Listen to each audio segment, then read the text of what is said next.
안녕하세요. 저는 화목한 가정을 꾸리고 사는 40대 평범한 여성입니다. 이렇게 평범하게 굴곡 없이 살아온 제가 글을 쓰게 된 이유는 얼마 전에 있었던 시댁과의 일 때문이에요. 혹시 여러분들은 살아가면서 무언가에 미치도록 열중한 적 있으신가요? 저는 결혼 전에는 향수를 그렇게 많이 모았었어요. 비싸고 싼 거 가리지 않고 그 향수를 쓰지도 않을 거면서 병을 모으기도 했죠.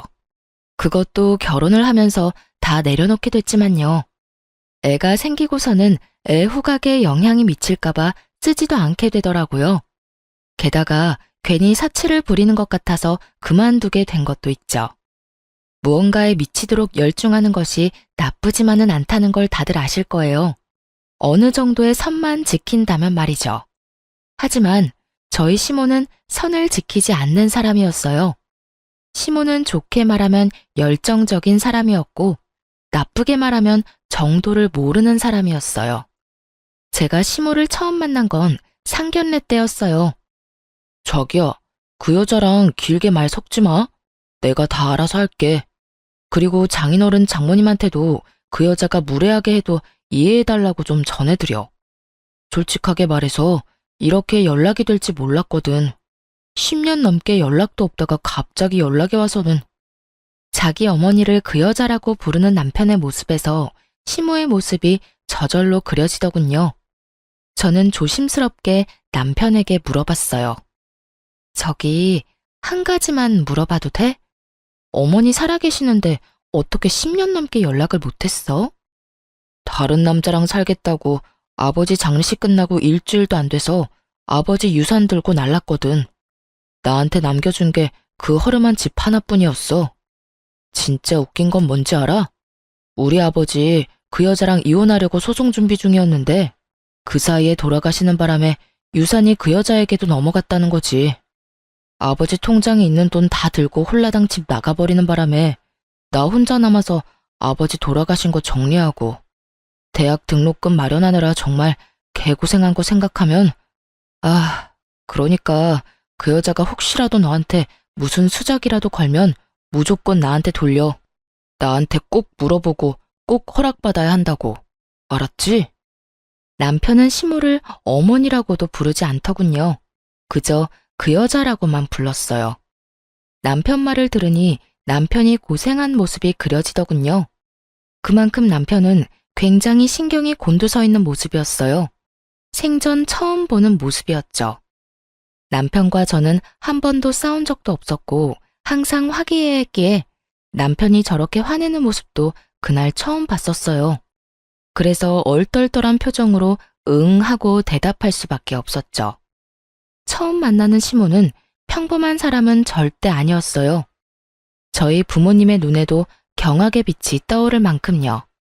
새빨간 립스틱에 짙은 화장, 짧은 치마와 비치는 블라우스까지. 당시 60대의 시모가 상견례를 위해 온 모습은 정말 충격 그 자체였어요. 시모의 모습을 바라보던 남편이 손바닥으로 두 눈을 아예 가려버리는 걸 보니 남편도 이 정도까지라는 건 몰랐던 것 같더군요. 상견례 분위기는 정말로 어색하고 냉랭했고 그 가운데는 남편과 시모가 있었죠. 남편은 시종일관 시모에게 무뚝뚝하고 사무적인 태도로 대했어요. 그리고 저희 부모님을 먼저 보낸 뒤 세 사람이 남아있자 남편이 드디어 본론을 이야기하더군요. 갑자기 왜 제 결혼식에 간섭이세요? 여태껏 연락 없다가 갑자기 제가 결혼한다니까 이제 와서 부모 행세 해보겠다는 거예요? 넌 어쩜 그렇게 차가워? 결혼식이 얼마나 큰일인데 너 혼자 이렇게 일을 처리해. 이런 일은 다 경험 많은 어른들이 같이 해야 해. 그리고 네 아버지가 돌아가신 거지 네 엄마인 나는 멀쩡하잖니? 멀쩡한 엄마를 두고 왜 혼주석에 다른 사람을 앉히려는 거냐? 그건 가족일 때나 해당되는 말이죠. 당신이랑 제가 가족인가요? 아버지 돌아가시고 다른 남자랑 살겠다고 떠나신 건 당신이잖아요. 그리고 저 대학 때 도움 준 사람도 당신이 아니라 큰아버지셨어요. 그거 가지고 아직도 꽁에 있었니? 너도 성인이었고 아버지도 죽었는데 내가 다른 남자 찾아가는 게 뭐가 그렇게 문제야? 대학교 1학년도 성인이긴 하죠. 어머니가 아버지 돈 다 들고 날라서 야간에 일하면서 대학 졸업했어요. 그리고 큰아버지가 제게 대학 등록금 지원 안 해줬으면 그 졸업도 못할 뻔했고요. 그건 나한테 남겨진 정당한 몫이었어. 그래서 내가 너한테는 집 남겨줬잖니. 그 낡고 허름한 집이요? 그걸로 뭘 할 수 있는데요? 당장 돈이 없었는데. 아, 됐어요. 혼주석 앉고 싶으면 앉으세요. 대신 아버지 자리에는 큰아버지 모실 거예요. 남편은 그렇게 통보하듯 시모에게 말하고 저를 데리고 밖으로 나왔어요. 그 자리에 있던 저는 한마디도 못했고 솔직히 앞으로 결혼식에 한 번 보면 안 볼 사람이겠구나 싶었죠. 그런데 상견례가 끝나고 결혼식을 하루 앞둔 날 모르는 번호로 연락이 왔더라고요. 결혼식 준비로 여기저기 전화번호를 뿌려놓은 상태라 샵 중에 어디인가 싶어서 전화를 받았는데 전화의 주인은 시모였어요. 할 말이 있으니 잠시 나오라는 말이었죠. 바로 회사 앞이었어요. 남편과 저는 같은 직장에 다니고 있었기에 그날 남편이 야근을 한다는 걸 알고 있었어요. 그래서 어쩔 수 없이 저 혼자 만나러 갔어요. 설마 예비 며느리한테 무슨 짓을 하지는 않을 것 같았거든요. 그러나 시모는 그런 제 기대를 산산조각 냈어요. 아가씨, 결혼을 하면 오고 가는 게 있어야 하는 거 아닐까? 내가 우리 아들이랑 연락을 오래 하고 있지 않았다 해도 내 권리가 사라진 건 아니잖아. 아가씨는 그렇게 생각 안 해? 난 못해도 1,000만 원 정도는 받아야 된다고 생각하는데. 처음부터 아주 세게 밀고 들어오더라고요. 그것도 반말로 말이죠. 저는 가게에 들어올 때 이미 남편에게 문자를 보내놓은 상태였어요. 죄송하지만 그건 제 마음대로 할 수 있는 부분이 아니라서요. 이미 남편이랑 저희 가족은 예단 예물 없이 하기로 했고요. 아니 아가씨, 말 웃기게 하네. 아가씨네 가족하고 이야기만 다 되면 끝이야. 나도 곧 가족 될 사람이야. 당연히 나한테도 물어봐야 할 일이지. 그걸 자기들끼리 이야기해놓고 끝이라고 하는 게 웃기지. 그래서 돈 안 주겠다는 이야기야? 여태껏 자식이 결혼을 하는지 안 하는지도 모르고 연락 한 번 없었다는 시모가 와서 하는 말이 돈을 내놓으라는 말이라니. 남편이 왜 그렇게 시모에게 학을 뗐는지 그때서야 감이 왔어요. 왜 대답이 없어? 아가씨 생각은 어때? 1,000만 원 정도면 서로 부담 없잖아. 안 그래? 결국 제가 시모에게 한마디 했어요. 제 선에서 드릴 수 있는 말씀은 없는 것 같네요. 그리고 이런 말씀 드리기 좀 죄송하지만 그런 이야기는 아드님하고 먼저 하시는 게 좋을 것 같네요. 제가 왜 여기 와 있어야 하는지도 모르겠고요. 아들이랑은 이미 이야기가 다 됐으니까 하는 말이지. 그럼 내가 여기 와서 거짓말하고 아가씨한테 이런 말 한다고 생각하는 거야? 제가 그 사람한테 들은 바가 없어서요. 아, 저기 오네요. 아까 제가 불렀거든요. 헐레벌떡 뛰어들어오는 남편을 보고 제가 아는 척하자 그제야 시모의 얼굴에 난감한 빛이 떠오르더군요. 자기야, 어머님이 결혼하기 전에 예단으로 1,000만 원만 달라고 하셔서 당신이랑 이야기 다 된 거라고 하던데 맞는 말이야? 제 말에 남편이 손바닥으로 얼굴을 문지르더니 시모를 획 돌아보며 소리를 꽥 질렀어요. 이게 무슨 짓이에요? 자식 결혼식 망치려고 작정하셨어요? 예단은 무슨 예단? 내가 네 엄만데 내 새끼 결혼에 그런 것도 요구 못해? 내가 잠깐 너 떠나 있었다고 네 엄마가 아닌 게 아니야. 난 당연히 예단비 요구할 자격이 있어. 자격은 무슨? 내일 결혼식 오지 마세요. 혼주석에도 앉지 마시고요. 자식 결혼 망치는 엄마가 무슨 엄마예요. 거기다 10년 동안 찾지도 않다가 이제 와서 이 난리냐고요. 꼴 보기 싫으니 내일 오지 마세요. 남편이 그렇게 화를 내고 저를 데리고 밖으로 나왔어요. 씩씩거리는 남편이 화를 주체하지 못하더라고요. 그런 남편을 달래줬어요. 차라리 잘 됐어. 안 보는 게 차라리 나아. 어차피 부를 생각도 없었으니까. 아, 진짜 미치겠네. 내일 오지는 않겠지? 저는 섣불리 대답을 못하겠더라고요. 시모가 돈 요구하는 걸 보니 솔직히 돈 때문에 시까지 참석하려는 걸로 보였죠. 혹시 모르니까 내일 자기 축의금 맡을 사람은 신중하게 고르고 어머님이 달라고 해도 절대 주지 말라고 이야기 잘해놔. 어차피 아버님 손님들만 불렀잖아. 남편도 그렇게 생각했는지 부랴부랴 연락을 하더군요. 그렇게 저희의 아슬아슬한 결혼식이 시작됐어요. 신랑 측 혼주석에는 남편의 큰아버지 내외가 앉게 됐어요. 저와 남편은 웃고 있지만 눈으로는 내내 시모가 있지는 않을까 두리번거리고 있었어요. 결혼식이 끝나고 패백을 하러 올라가야 하는데 남편 쪽 축의금을 맡았던 친척과 어떤 여자 사이에서 실랑이가 벌어지고 있었어요. 맞아요. 축의금을 노리고 찾아온 시모였죠. 게다가 그 곁에는 웬 중년 남성도 서 있었죠. 죄송한데 여기서 이러지 마시고 형님 있는 곳으로 직접 가서 말씀하세요. 이러셔도 제가 이걸 드릴 수가 없어요. 받아야 할 사람이 주지 말라고 했는데. 아니, 걔가 내 자식인데 왜 못 받아? 내가 아들한테 직접 갖다 주겠다니까. 결국 시모가 축의금 가방에 눈독을 들인 모양이었어요. 저와 함께 패백실로 가려던 남편이 그 모습을 보고 화가 가득한 얼굴로 찾아갔죠. 지금 뭐 하시는 거예요? 아들, 내가 너 결혼식에 돈 한 푼 안 받고 어떻게 가? 너하고 요 몇 년간 연락 없이 지냈대도 내가 네 어미잖아. 맞는 말이야. 자네 엄마가 얼마나 힘들게 산 줄 아는가? 게다가 여자 혼자 애 키우려면 얼마나 힘이 드는데 젊은 총각이 그러면 안 되지.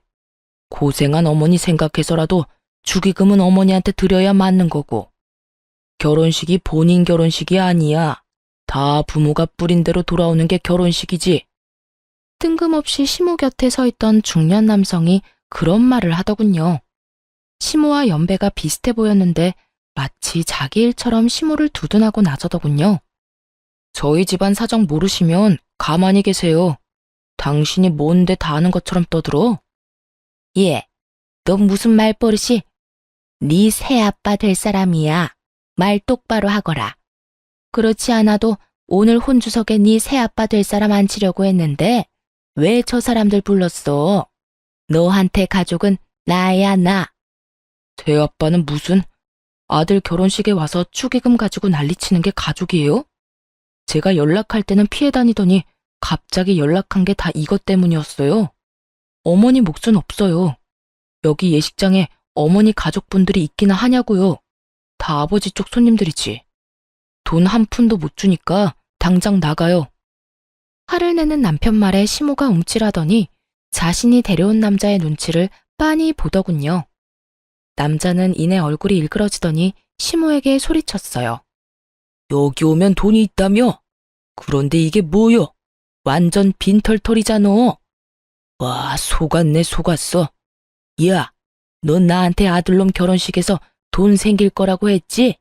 그런데 이게 뭐야? 자기야, 그렇게 생각하지 말고 아들이 나한테도 분명히 좀 챙겨줄 거야. 그러니까. 당신은 눈 알아 없어? 당신 자식이라는 인간이 눈 부라리는 거 안 보이냐고? 저런 인간이 퍽이나 너한테 돈 주겠다. 됐어. 난 거짓말하는 여자랑은 못 만나. 돈 좀 가지고 있는 줄 알았더니 돈도 없고 당신 같은 여자 뭘 보고 만나?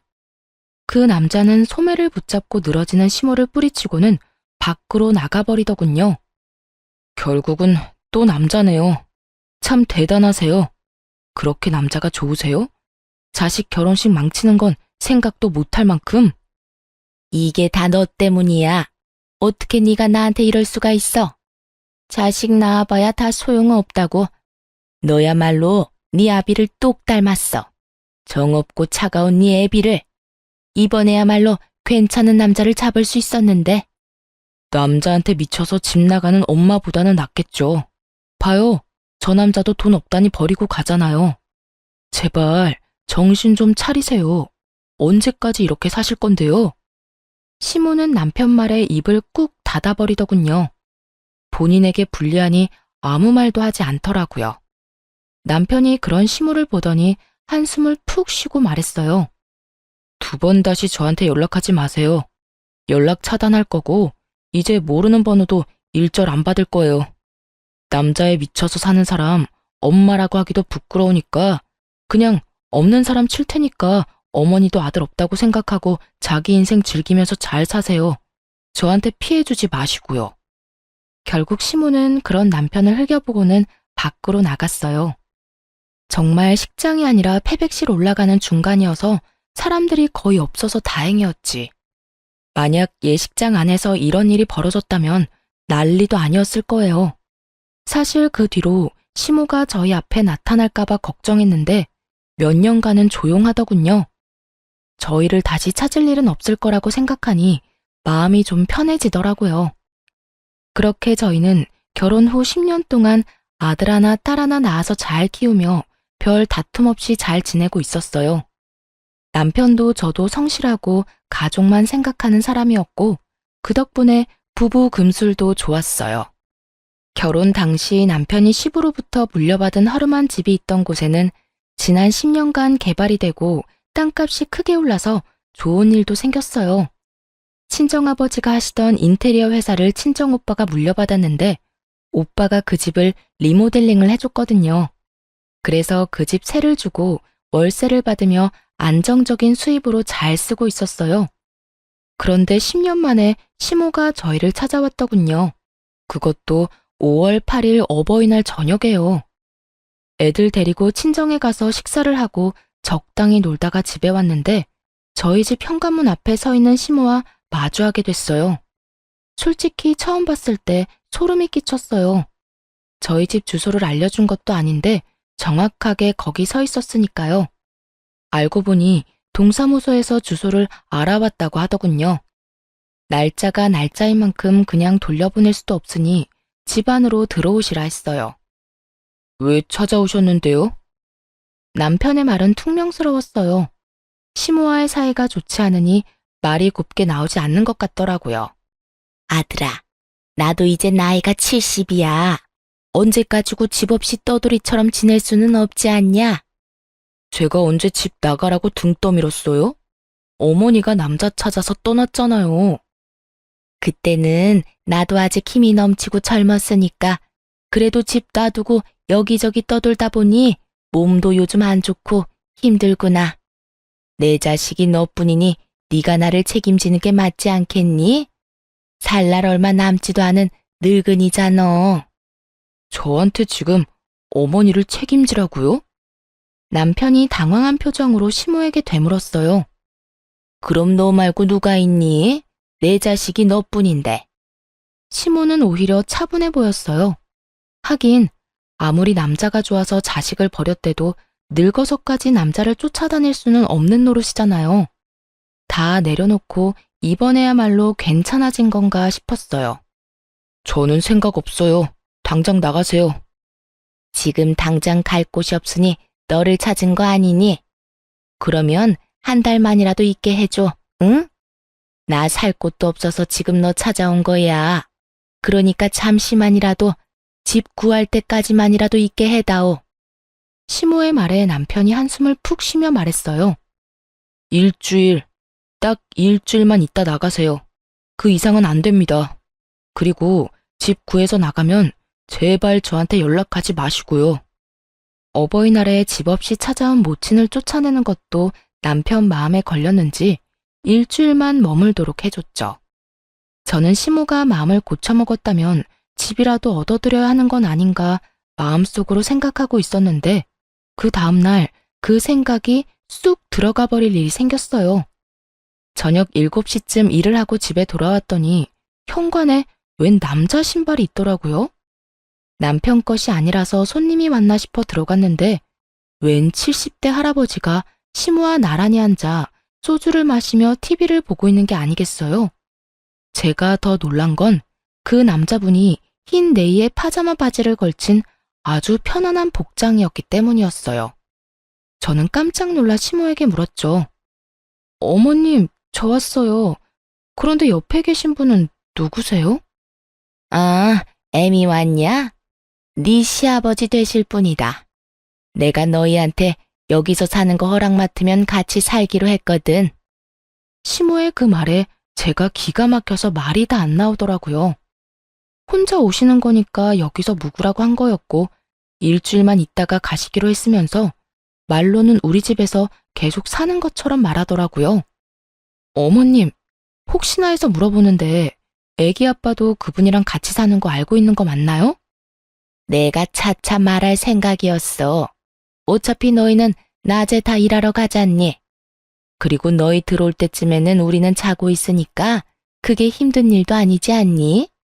그냥 삼시세끼 밥만 먹도록 네가 해주면 되지. 안 그러니? 하고 싶은 말은 수백 가지였지만 꾹 참았어요. 남편이 오면 해결되리라 생각했거든요. 그리고 역시나 집에 돌아온 남편이 낯선 노인의 정체를 알고는 결국 터져버렸어요. 어머니, 이게 지금 뭐 하는 짓입니까? 그럼 어떡하니? 넌 결혼할 사람을 그냥 내쫓으라는 말이니? 정 같이 살고 싶으면 저 사람 자식들하고 살면 되잖아요. 왜 저예요? 저 사람 자식 없어. 나한테도 자식은 너 하나뿐이고. 예, 여태까지 나한테 불효했으면 이제는 효자 노릇 좀 할 때도 되지 않았니? 엄마가 데려오는 사람들 다 싫다고 하면 나더러 어쩌라는 말이야. 남자 만나고 싶으시면 혼자서 만나세요. 저한테 들이대지 마시고. 당장 나가세요. 일주일은 무슨, 지금 당장 나가시라고요. 어허, 자식이 돼서 부모에게 그리 큰 소리를 치면 되는가?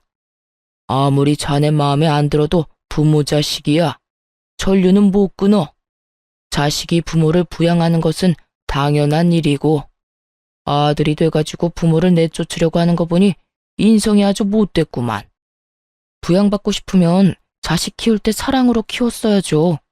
그 사랑 남자들한테 다 퍼주고 자식한테 밥 한 끼 제대로 주지도 않고 집 나가서 돌아다닐 때는 이런 취급 받을 거라는 생각은 못했습니까? 당장 나가세요. 양심이라는 게 있으면 여기 와서 이러시면 안 되잖아요. 결국 노발대발하는 남편으로 인해 시모가 도망치듯 나가버렸어요. 눈앞에 안 보이니 속은 시원했는데 문제는 시모와 그 남친이 나가면서 커다란 폭탄을 하나 터뜨려 놓고 나갔더라고요. 남편이 시부에게 물려받았던 그 오래된 집 말이죠. 그걸 저희 오빠가 리모델링해서 세놓고 있었거든요. 그런데 그 세입자가 저한테 연락이 왔더라고요. 어머, 웬일로 전화하셨어요? 아니, 아침부터 어이가 없어서 전화했어요. 웬 늙은 남자가 와서는 자기 와이프 집이라면서 월세를 자기한테 달라고 엄청 우기더라고요. 가족관계 증명서에 주민등록증까지 가져와서는 진짜라고 우겨대는데 제가 집주인이랑 같이 오라고 했더니 난리를 피우면서 돈부터 내놓으라고 소리를 지르는데 안 주면 집 안으로 들어올 것처럼 행패를 부려서 일단 한 달치 월세는 줬는데 이게 다 무슨 일이에요? 그 사람들 뭐 하는 사람들이에요? 전화를 듣고 경악을 금치 못했어요. 옛 시부집에 대해 관심이 많은 건 알았지만 그곳에 살고 있는 세입자를 협박해서 월세를 뜯어내려고 했을 줄이야. 게다가 그 모든 일을 시모가 직접 한 것도 아니라 시모의 남친이 했다는 말에 더 믿을 수가 없었죠. 상상 이상의 민폐와 행패에 저는 남편에게 당장 연락했죠. 제가 알아서 할 수 있는 선이 아니었으니까요. 그렇지만 남편만 내내 이렇게 시모에게 시달리고 있다고 생각하니 슬슬 저도 열이 받더군요. 남편이 결국 세입자에 가서 사실 여부를 확인하고 시모에게 전화해 만나자고 했어요. 집을 나갔던 시모는 남편의 잠깐 보자는 말을 다시 집에서 모시겠다는 말로 들은 건지 아주 당당하고 속 편한 얼굴로 왔더군요. 그리고 시모의 남자친구도 같이 왔고요. 남편은 딱 한마디 했어요. 월세 내놓으세요. 남편 말에 시모도 시모 남친도 아무 말 안 하고 모르쇠로 일관하더군요. 열이 받은 남편이 시모에게 한마디 더 던졌어요. 어머니의 몇 번째 남자인지는 모르겠는데 저 남자가 돌아가신 아버지 집에서 나오는 월세가 갖고 싶대요? 지금 어머니랑 저 남자가 무슨 짓 하신 건지는 알아요? 사기친 거예요, 사기. 그리고 저희 세입자 협박하신 거고요. 아, 이번 한 번만입니다. 이번 일 없던 걸로 해줄게요. 그리고 저도 월세는 받은 걸로 칠 테니까 저 남자랑 헤어지세요. 딱 그거 하나면 월세 가져가신 걸로 뭐라 하진 않을게요. 최대한 양보할 만큼 양보한 남편이 시모에게 타협안을 던졌지만 돌아온 시모의 대답은 기대하던 것과는 전혀 달랐어요. 너 어떻게 그런 말 할 수가 있어? 내가 못 바랄 걸 바랬니? 이 집도 원래라면 나한테도 권한이 있는 집인데. 그리고 이 사람 네 아버지 될 사람이라고 몇 번을 말해? 제 아버지가 될 사람이 아니라 어머니 남편이 될 사람이겠죠. 저한테는 아버지 한 분뿐이세요. 도대체가 저 남자랑 헤어지는 게 그렇게 싫으세요? 어머니한테 나쁜 일만 시키고 있는 사람인데 뭐가 그렇게 좋으신데요? 어차피 저 찾아오신 거 이제 연로하시니까 기댈 곳이 있어서 찾아온 것 같은데 하나만 약속하면 어머니 원하는 대로 제가 부양하면서 살 수 있어요. 저 사람하고 헤어지고 2번 다시 남자 안 만나는 거면 제가 어머니 받아들일 수 있다니까요. 쉽잖아요. 그러니까 선택하세요. 만약 앞으로도 지금처럼 이상한 남자 만나서 제 재산이며 뭐며 다 빼돌리거나 장난질 칠 거면 제가 세상 사람들한테 모든 욕을 다 들어도 어머니 부양할 생각 없으니까 잘 생각하세요.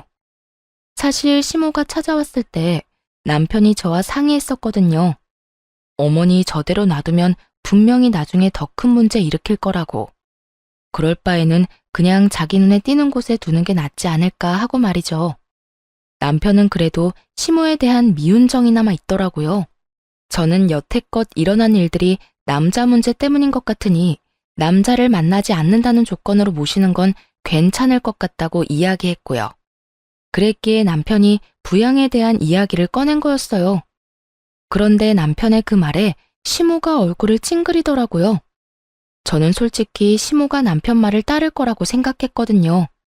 이제 연세도 지긋하시니 남편이 얻어주는 집에서 여생을 여가 생활하며 보내는 것도 좋잖아요.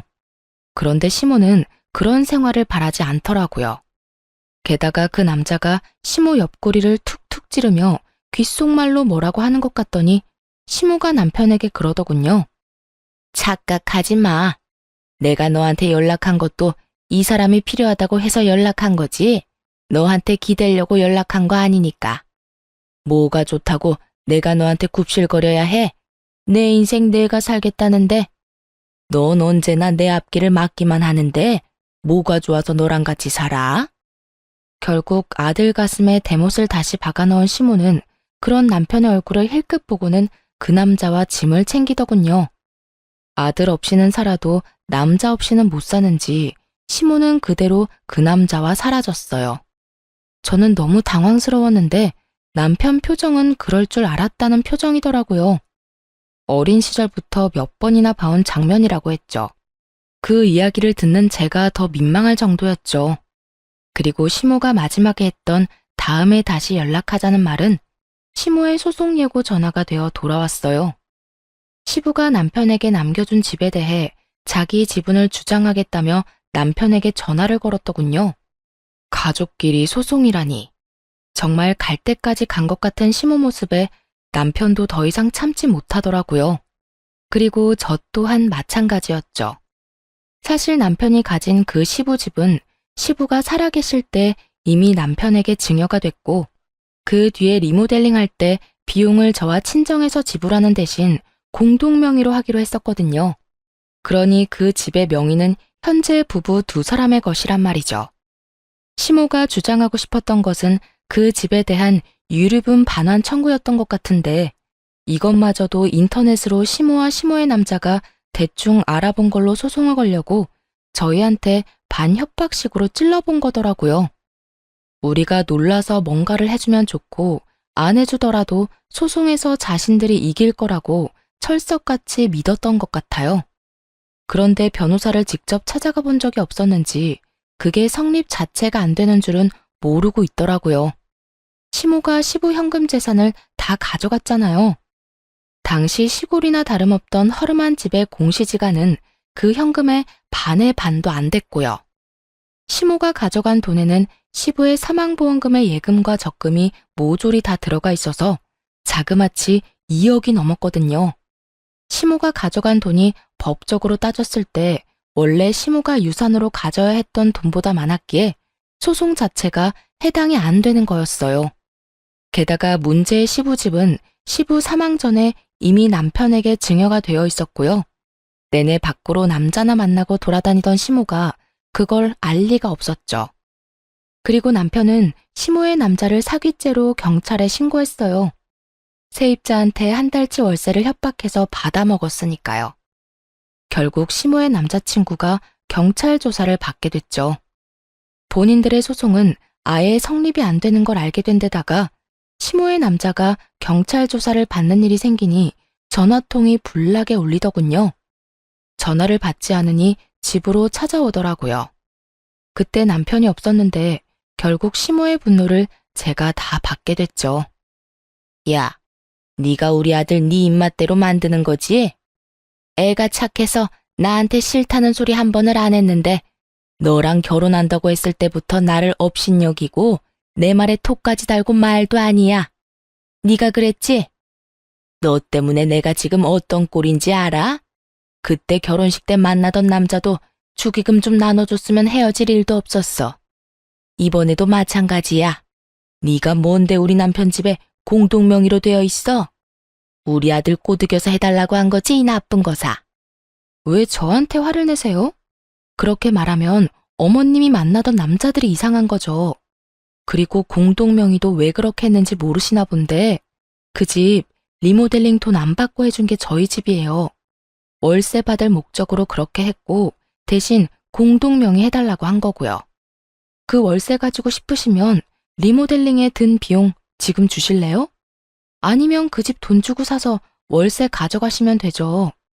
그리고 아버님 돌아가시면서 집에 있는 돈 다 가져가는 바람에 남편이 큰아버지 댁에 신세를 많이 졌다는데 아들한테 남겨주신 것도 없으면서 그것마저 그렇게 빼앗아 가고 싶으세요? 네가 뭔데 나한테 그딴 말 짓거려? 네가 뭘 안다고? 가만 보니 집안에 여자가 잘못 들어와서 이 사단이 난 거야. 네가 우리 아들을 이리저리 조종하고 있는 게 틀림없어. 네가 우리 아들이랑 헤어지면 아들도 나를 다시 받아주겠지. 참 당황스러운 논리를 펼치는데 답이 없더라고요.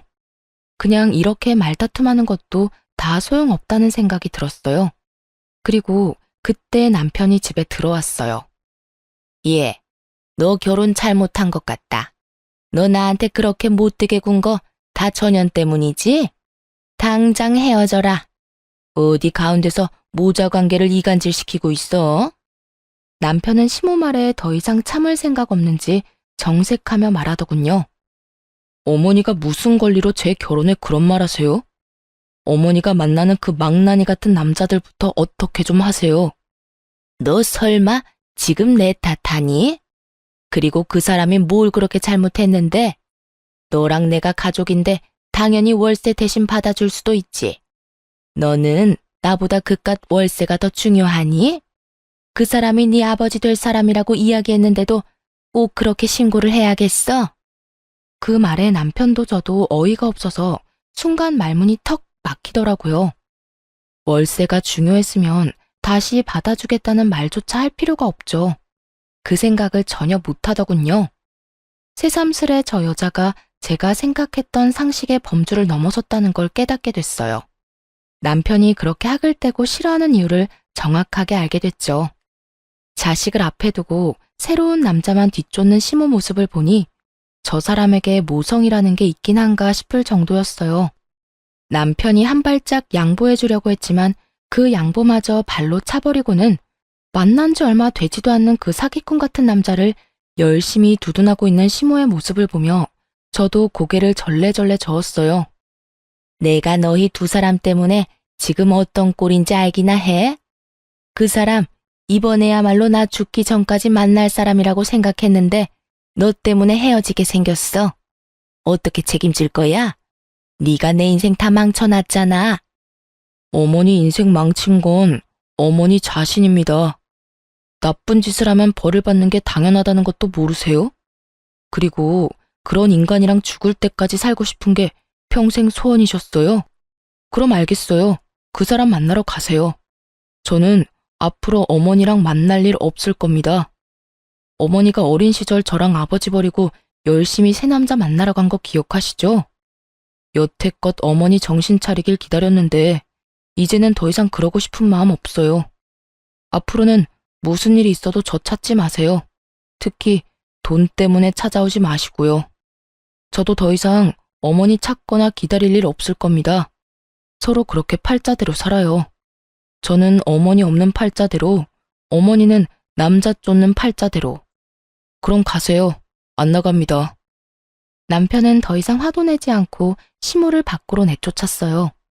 화를 내는 게 차라리 관심이 있는 표현이라고 생각될 정도로 남편 눈에는 감정 자체가 없어 보였어요.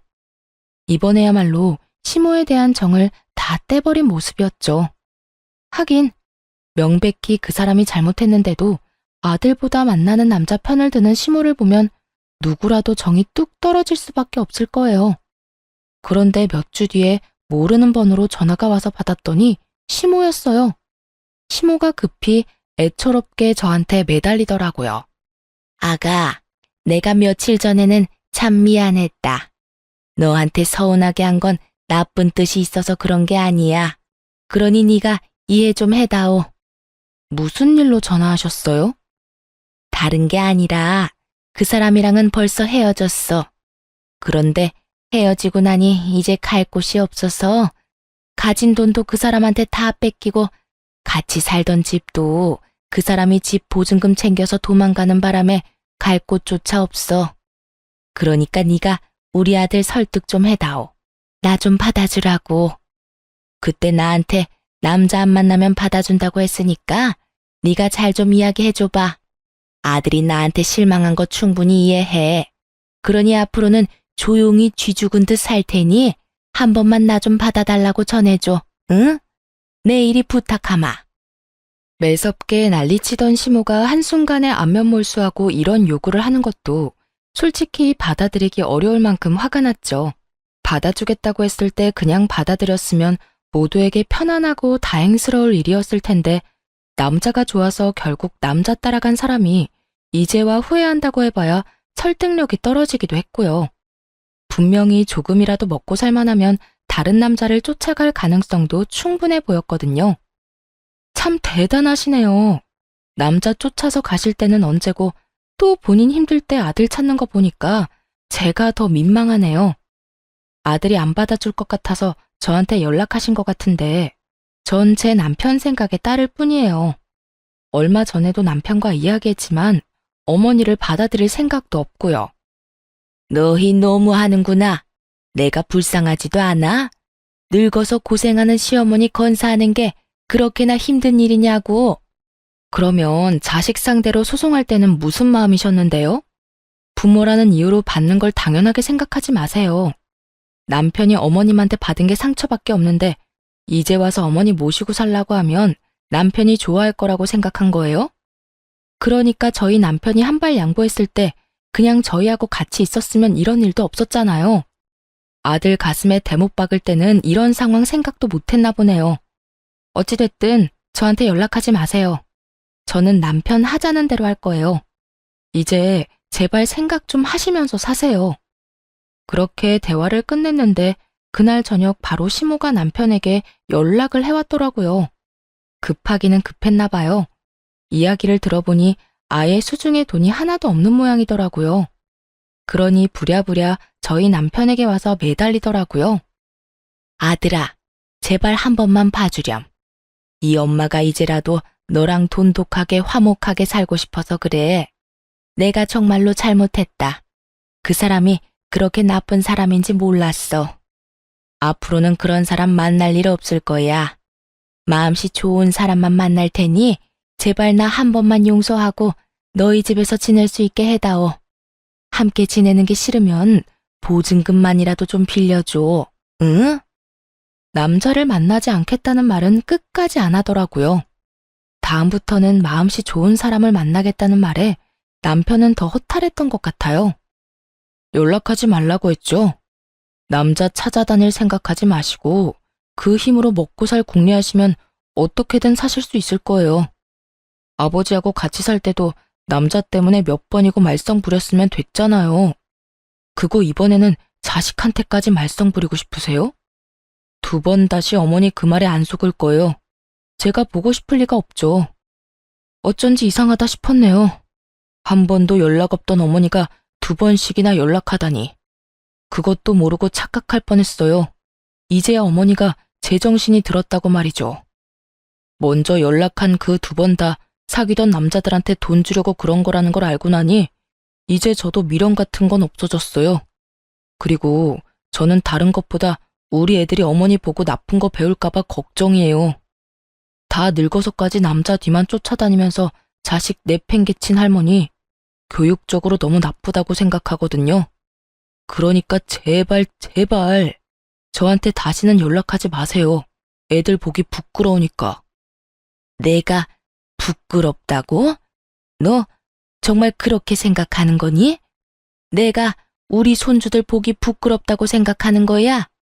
난 그냥 내 인생 내가 산 것뿐이야. 네가 뭔데 나를 부끄럽다고 말하는 거야?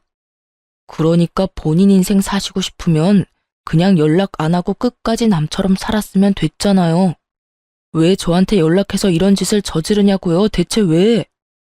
여태껏 어머니가 만나온 남자가 몇 명이나 되는지 아세요? 제가 알고 있는 것만 해도 5명이 넘어요. 그런데 그 사람들 중에 사고 안 친 사람이 있긴 해요. 적어도 2사람은 저한테서 돈까지 뜯어가려고 한 사람들이죠. 그런 사람들 때문에 저를 버리고 가는 어머니를 보면서 제가 무슨 생각을 했는지 궁금하지도 않으셨죠? 부끄럽고 화나고 상처받았어요. 부모라는 게 저런 인간이라면 부모를 버리고 싶을 정도로. 전 어머니가 우리 애들하고 가까이 할까봐 두려워요. 우리 애들한테 이상한 생각이라도 심어줄까봐. 어떻게 사시든 상관없으니까 제발 저한테, 제 가족한테 피해는 주지 마시라고요. 손주 이야기에 결국 시모가 완전히 넋을 잃더라고요. 아들에게 부모가 부끄럽다는 말을 듣고도 제정신일 부모가 있을 리 없죠. 그렇지만 그 말이 정말로 시모에게는 큰 충격이었는지 시모는 대답도 못하고 전화를 끊지도 못하고 있더군요. 남편은 아무 말 없는 시모의 전화를 냉정하게 뚝 끊어버렸고요. 그 뒤 시모에게 연락이 온 적은 단 한 번도 없었어요. 다만 몇 달 뒤 동사무소인가 어디선가 연락이 한 번 왔더라고요. 시모가 정말로 상황이 나빴는지 이번에는 남자를 만날 수 없었는지 잘 모르겠지만 기초생활수급을 신청했더라고요.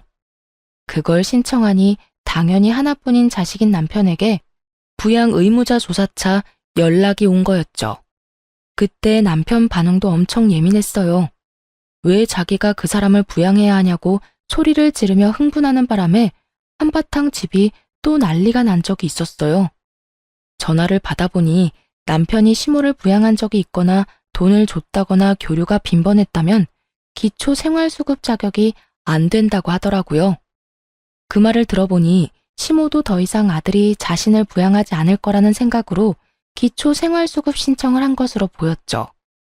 결국 우리가 부양을 기피하는 이유를 증거까지 수집해서 부양 기피 사유서까지 써야 했어요.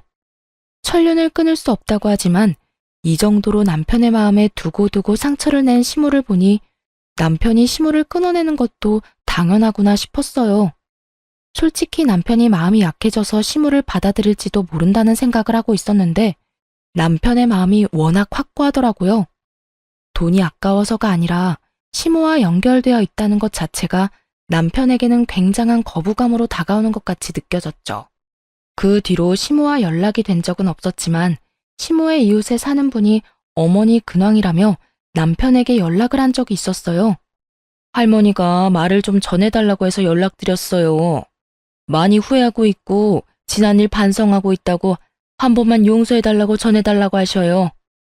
솔직히 아들하고 무슨 일이 있었는지는 모르겠지만 그래도 부모 자식 간이고 천류는 끊는 게 아니라는데 웬만하면 아들이 용서 좀 해줘요.